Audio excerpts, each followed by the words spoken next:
दोस्तों, हाल ही में मैंने नेटफ्लिक्स पर ब्लू रूइन 2013 देखी और सच बताओ तो ये फिल्म ने मुझे अंदर तक हिला दिया। ये कोई फ्लैशी एक्शन वाली मूवी नहीं है, ये एक बहुत ही ग्राउंडेड, दर्द और गुस्से से भरी रिवेंज थ्रिलर है। कहानी है ड्वाइट एवंस की, जो सालों से छिपकर जी रहा था, लेकिन जैसे ही उसे पता चलता है कि उसके माता पिता का कातिल जेल से बाहर आ रहा है, उसकी शांत जिंदगी एकदम उलट जाती है। अब ड्वाइट सिर्फ एक ही मकसद लेकर निकलता है, बदला।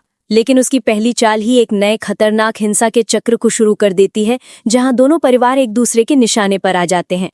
आज के वीडियो में हम ब्लू रूइन की कहानी, इसके बड़े ट्विस्ट और इस रिवेंज गेम के पीछे का असली सच समझेंगे।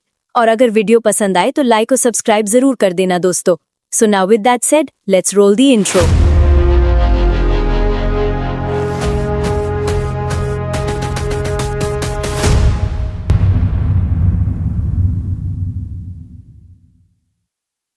कहानी की शुरुआत होती है ड्वाइट नाम के एक बेघर आदमी से। उसे जब भी कोई ऐसा घर दिखाई देता जिसमें कोई नहीं रहता तो वो अंदर चला जाता। इस वक्त वो इसी तरह किसी के घर में घुसकर बाथरूम में नहा रहा था। तभी उसे दरवाजा खुलने की आवाज सुनाई दी। वो समझ गया कि घर के मालिक वापस आ चुके हैं और तुरंत खिड़की से कूदकर वहां से भाग गया। वो ऐसे ही इधर से उधर भटकता रहता है, बस जिंदा रहने की कोशिश में। थोड़ी देर बाद उसे एक गाड़ी दिखी जो खस्ता हालत में बिल्कुल खाली थी। किसी ने उस गाड़ी को छोड़ दिया था, मानो वो कोई कबाड़ हो। लेकिन ड्वाइट खुश था क्योंकि उसे अब रहने की जगह मिल गई थी। उसने उस गाड़ी के अंदर ही रहना शुरू कर दिया। शाम को वो बाहर गया और डंपस्टर्स में से बचा कुचा खाना उठाकर खाने लगा। फिर वो अपनी गाड़ी में लौट आया, कुछ किताबें पढ़ी और सो गया। ऐसा लगता था मानो इस आदमी की जिंदगी का कोई टारगेट ना हो, लेकिन वो 20 साल से ही किसी के जेल से बाहर आने का इंतजार कर रहा है, सिर्फ इसलिए कि उसे अपने हाथों से मार सके। अगली सुबह एक पुलिस ऑफिसर एडी वहां आई। एडी पहले से ड्वाइट को जानती थी। उसने ड्वाइट को गाड़ी से बाहर निकालकर कहा कि मैं नहीं चाहती तुम किसी तरह की मुसीबत में पड़ो, लेकिन वेड क्लीलन जेल से निकलने वाला है। वेड वही आदमी था जिसने 20 साल पहले ड्वाइट के माँ बाप को मार दिया था। ये सुनकर ड्वाइट के अंदर की आग जलने लगी। उसकी जिंदगी का एक ही मकसद था, वेड को मारना। अब उसे पता चल चुका था कि वेड बाहर आ रहा है, इसीलिए वो बदला लेने की तैयारी करने लगा। उसने उस पुरानी गाड़ी के अंदर नई बैटरी डलवाई ताकि वो सही तरीके से चल सके। वेड वर्जीनिया की एक जेल से छूटने वाला था तो उसे भी वहीं जाना पड़ेगा। इसके लिए वो एक बंदूक की दुकान में गया, लेकिन वहां बंदूकें इतनी ज्यादा महंगी थी कि वो कुछ खरीद नहीं पाया। फिर उसने अपनी बहन को एक लेटर लिखा और एक पार्किंग में गाड़ियों के शीशे तोड़ने लगा, इस आस में कि कहीं किसी गाड़ी में उसे बंदूक मिल जाए। कुछ देर बाद उसे एक बंदूक मिल भी गई, लेकिन उसके ट्रिगर के ऊपर लॉक लगा हुआ था। ड्वाइट बार बार कोशिश करता रहा उस लॉक को तोड़ने की, लेकिन लॉक तोड़ने के चक्कर में उसने पूरी बंदूक ही तोड़ दी। फिर उसने सोचा कि बंदूक से नहीं, हाथों से मारूंगा उसे। तो अब वो बिना बंदूक के ही वर्जीनिया निकल गया। वहां जाकर उसने जेल के बाहर इंतजार किया ताकि वो देख सके कि वेड कब बाहर आएगा और कहाँ जाएगा। थोड़ी देर बाद एक लिमोजीन जेल के गेट पर आई और वेड बाहर निकला। वेड का परिवार उसे देखकर बहुत खुश था। सबने उसे गले लगा लिया। ये देखकर ड्वाइट रो पड़ा। वो आदमी जिसने उससे उसके माँ बाप को छीन लिया, अब अपने परिवार के साथ मौज मार रहा है। जैसे ही वो लोग वहां से चले, ड्वाइट उनका पीछा करने लगा। थोड़ी देर बाद वेड का परिवार एक बार में रुक गया थोड़ी पार्टी करने के लिए। ड्वाइट गुस्से से पीछे की तरफ से बार में घुस गया और जल्दी से बाथरूम में छुप गया। उसने इंतजार किया कि वेड बस अकेले अंदर आए। थोड़ी देर बाद जैसे ही वेड अंदर आया, ड्वाइट ने तुरंत बाहर निकलकर सबसे पहले वेड के गले पर हमला किया। लेकिन इस हमले से वेड जिंदा बच गया और उसने ड्वाइट के ऊपर एक के बाद एक हमले शुरू कर दिए। लेकिन ड्वाइट ने भी हार नहीं मानी। उसने दोबारा हमला किया और इस बार वेड के माथे में छुरा घुसा दिया। वेड जमीन पर गिर गया, बस उसके आखिरी सांसें चल रही थीं। अब उसका मरना तय था, तो ड्वाइट तुरंत वहां से निकलने लगा। उधर वेड के परिवार को भी शक हो गया कि कुछ तो हुआ है। इतनी देर से बाथरूम में क्या कर रहा है वो सब जल्दी से बाथरूम की तरफ बढ़े। ड्वाइट बाहर निकला और सबसे पहले वेड की गाड़ी का टायर पंचर कर दिया और फिर अपनी गाड़ी में बैठ गया। उसने देखा कि उसके हाथ पर बहुत गहरा कट लग गया था, जिससे बहुत तेजी से खून निकल रहा था। वेड के साथ उसकी लड़ाई के दौरान शायद उसकी गाड़ी की चाबी अंदर ही गिर गई थी, तो उसने सोचा कि वेड की गाड़ी लेकर ही भाग जाता हूँ। वो तुरंत बाहर निकला और वेड की गाड़ी में घुस गया। किस्मत से चाबी गाड़ी के अंदर ही लगी हुई थी। उसने जल्दी से गाड़ी स्टार्ट की और वहां से भागने लगा। थोड़ी देर बाद उसने महसूस किया कि गाड़ी की पिछली सीट पर कोई तो है। उसने गाड़ी रोकी। पीछे से एक लड़का बाहर आया जिसका नाम विलियम है। विलियम जोर से चिल्लाकर बोला कि तुमने वेड को क्यों मारा? इस पर ड्वाइट ने कहा कि वेड ने मेरे माँ बाप को मारा था, अनाथ बना दिया मुझे। यह सुनकर वो लड़का घबराकर वहां से भागने लगा। विलियम के हाव भाव से ड्वाइट थोड़ा सोच में पड़ गया। अब उसे लग रहा था कि शायद उसने गलत आदमी को मार दिया। कहीं ऐसा तो नहीं कि वेड ने किसी और का इल्जाम अपने सर पर लिया हो। फिर उसे आगे एक खाली घर दिखाई दिया। देखने से ऐसा लग रहा था कि यहाँ काफी समय से कोई नहीं आया। ड्वाइट अंदर चला गया ताकि अपना हुलिया बदल सके। सबसे पहले उसने अपने लंबे बाल और दाढ़ी काट दिए ताकि कोई उसे पहचान ना सके। फिर नहा धोकर एकदम साफ सुथरा आदमी बन गया। उसने अपने हाथ पर पट्टी बांधी और नए कपड़े पहने। फिर उसने टीवी पर सभी न्यूज चैनल देखे, लेकिन कहीं भी वेड की मौत की खबर नहीं थी। फिर वो घर से बाहर आया। बाहर उसने एक ट्रक देखा और ट्रक ड्राइवर से लिफ्ट मांगी। अब वो अपनी बहन सैम से मिलने जा रहा था। सैम के पति की मौत हो चुकी थी। वो अपने 2 बच्चों के साथ अकेली रहती थी। थोड़ी देर बाद ड्वाइट उसके घर पहुंच गया। सैम अपने भाई को इतने समय बाद देखकर बहुत खुश हुई।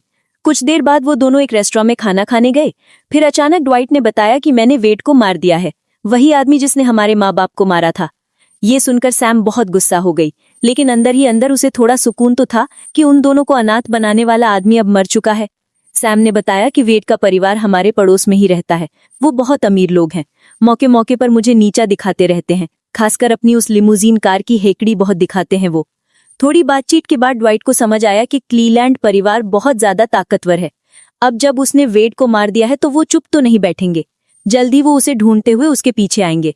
तभी उसे ध्यान आया कि हम दोनों तो बाहर हैं, बच्चों को कौन देख रहा है। ये सोचकर ही वो दोनों बहुत घबरा गए और तुरंत घर की तरफ भागे। सैम अंदर गई तो देखा कि बच्चे बिल्कुल सुरक्षित थे, लेकिन अब वो डर चुकी थी और गुस्से में बाहर आई।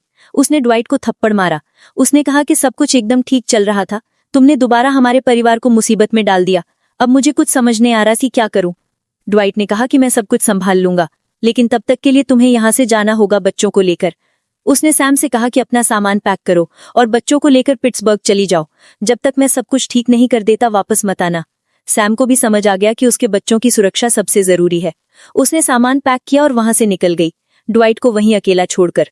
अब ड्वाइट को यह पक्का करना था कि उसकी बहन के पीछे कोई नहीं आएगा। सबसे पहले उसने घर चेक किया। फिर उसने सोचा कि अगर वेड के परिवार ने हमला किया तो वो अपना बचाव कैसे करेगा, लेकिन घर में कोई भी हथियार नहीं था। और तो और उसकी बहन शायद चाकू भी अपने साथ ले गई थी। जो छोटी मोटी चीजें उसे मिली उनसे ही ड्वाइट ने अपना जुगाड़ किया और इंतजार करने लगा। जैसे ही रात हुई उसने एक गाड़ी की आवाज सुनी। वो तुरंत खिड़की की तरफ भागा। जैसे ही उसने बाहर देखा तो उसने वेड के 2 भाइयों को देखा। उनका नाम टेडी और कार्ल था। वो दोनों ड्वाइट की गाड़ी में ही वहां आए थे। ड्वाइट समझ गया था कि ये लोग हथियार लेकर उसकी पूजा करने तो नहीं आए, उसे मारने ही आए हैं। वो तुरंत ऊपर गया और बाथरूम की लाइट ऑन कर दी, साथ ही पानी भी जला दिया ताकि अगर वो लोग घर में आए तो सीधा ऊपर चले जाएं। ये सोचकर कि जो भी है ऊपर ही है, नीचे इधर उधर ना ढूंढे। लाइट ऑन करके ड्वाइट ने फिर से खिड़की से देखा और वो समझ गया कि दोनों भाई अलग अलग रास्ते से आ रहे हैं, एक मेन गेट से और दूसरा बैक गेट से। फिर ड्वाइट नीचे आकर हॉल में सोफे के नीचे छुप गया। दोनों भाई घर के अंदर आ गए और धीरे धीरे ऊपर जाने लगे। अब ड्वाइट के पास मौका था भाग जाने का। जैसे ही वो बाहर आया उसने देखा कि कार्ल ने तो मुझे देख लिया है। कार्ल के हाथ में शिकार करने वाला तीर कमान था और वो लगातार ड्वाइट पर तीर चलाता रहा। ड्वाइट भागकर अपनी गाड़ी में बैठा और जल्दी से गाड़ी दौड़ाने लगा, लेकिन इस हबड़ा दबड़ी में उसने टैडी को टक्कर मार दी, जिसके बाद टैडी जमीन पर गिर पड़ा। ड्वाइट तुरंत गाड़ी से उतरा, टैडी को उठाया और कहा, जल्दी बता तुम लोग मेरे पीछे आए हो या मेरी बहन के पीछे। लेकिन टैडी बेहोश हो चुका था, वो कुछ नहीं बता पाया। फिर ड्वाइट ने टैडी की बंदूक उठाई और देखा कि कार्ल उसके पीछे आ रहा है। ड्वाइट ने गोली चलाई तो कार्ल छुप गया।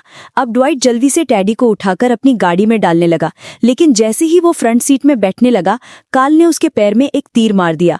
अब ड्वाइट का खून बहुत तेजी से बह रहा था। उसने घायल हालत में ही गाड़ी शुरू की और वहां से भागने लगा। कार्ल उनके पीछे भागता हुआ चिल्लाता जा रहा था, लेकिन ड्वाइट नहीं रुका। वो दूर निकल गया। बाहर जाकर उसने सबसे पहले बेहोश हो चुके टैडी को बैक सीट से खींचकर ट्रंक में डाल दिया। ड्वाइट को इस वक्त बहुत ज्यादा दर्द हो रहा था। उसने कोशिश की अपने पैर से तीर को निकालने की, लेकिन वो आसान नहीं था। फिर वो उसी हालत में स्टोर तक पहुंच गया, अपने घाव को छुपाते हुए। उसने कुछ दवाइयां और थोड़ा सामान ले लिया ताकि तीर को निकाल सके, लेकिन इस सब के बाद भी वो तीर नहीं निकाल पाया। खून बहुत तेजी से बह रहा था। उसे लगने लगा कि वो कभी भी मर सकता है। आखिर में उसे हॉस्पिटल जाना ही पड़ा, लेकिन डॉक्टर से मिल पाता उससे पहले ही बेहोश होकर गिर पड़ा। जब उसकी आंख खुली तो उसने देखा कि वो एक बेड पर पड़ा है। उसका इलाज हो चुका था और उसके पैर में स्टिचेस लगे थे। ड्वाइट का पैर अभी पूरी तरह से ठीक तो नहीं था, लेकिन फिर भी वो अस्पताल में रुक नहीं सकता था। वो बाहर आया और जल्दी से अपनी गाड़ी के पास पहुंचा। उसने डिक्की के पास थोड़ा खटखटाया, जिसके बाद टैडी जोर जोर से चिल्लाने लगा। इसका मतलब साफ था कि वो अभी जिंदा है। फिर उसने जल्दी से अस्पताल वाले कपड़े भी बदल लिए। सब ड्वाइट के प्लान के हिसाब से ही हो रहा था। अब ड्वाइट सीधा अपनी बहन सैम के घर गया। उसने सबसे पहले घर के अंदर खिड़की दरवाजे लॉक कर दिए ताकि कोई बाहर से अंदर ना देख सके। उसने सभी लाइट्स बंद कर दिए और घर को साफ करके वापस गाड़ी में आया। गाड़ी में बैठकर वो सैम की पुरानी एल्बम देख रहा था जिसमें उसकी बचपन की तस्वीरें थी। तभी डैडी बार बार चिल्लाने लगा कि मेरा पैर टूट गया है और प्यास बहुत लगी है, लेकिन ड्वाइट ने उसकी बातों पर ध्यान नहीं दिया। वो एल्बम देखते हुए अपने बचपन के खुश दिनों को याद करने लगा। यही उसे अपना पुराना दोस्त दिखाई दिया जिसका नाम है बेन। उसे देखकर ड्वाइट ने सोचा कि वो बेन से मिलने जाएगा। वो गाड़ी चलाकर बेन के घर पहुंच गया, लेकिन वहां सिर्फ उसकी माँ मिली। बेन की माँ ने बताया कि बेन को यहाँ से गए हुए लगभग साल हो चुका है, लेकिन उसने ड्वाइट को पहचान लिया क्योंकि वो उसका बचपन का सबसे अच्छा दोस्त था। उसने ड्वाइट को बेन का कार्ड दिया और बताया कि अब वो शहर में रहता है और ये उसका एड्रेस है। ड्वाइट फिर से गाड़ी चलाकर कुछ घंटों में एड्रेस पर पहुंच गया। वहां उसे एक लड़की मिली जिसने बताया कि बेन अभी काम कर रहा है, रात को लेट तक चलेगी शिफ्ट, तभी फ्री होगा।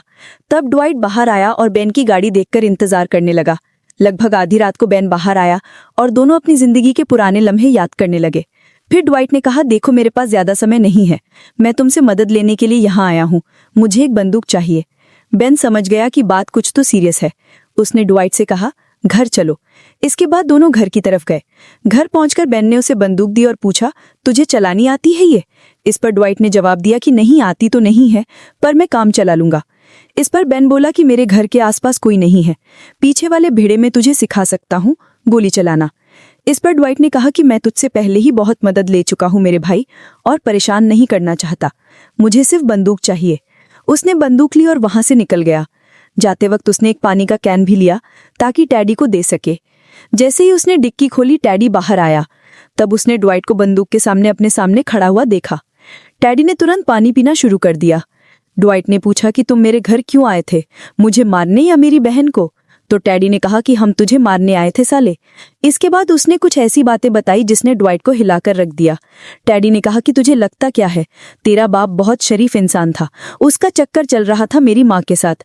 जब मेरे बाप को इस बारे में पता चला तो वो गुस्से में तेरे घर गया तेरे बाप को मारने, लेकिन वो कभी तेरी माँ को नहीं मारना चाहते थे, उनकी कुछ गलती नहीं थी उस सब में, लेकिन बीच बचाव में वो भी मारी गई।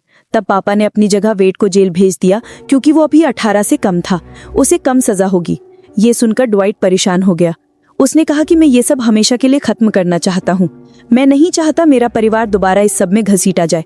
मैं मानता हूँ मैंने तेरे भाई को मारा है, उसके लिए मैं पुलिस के सामने सरेंडर भी कर दूंगा।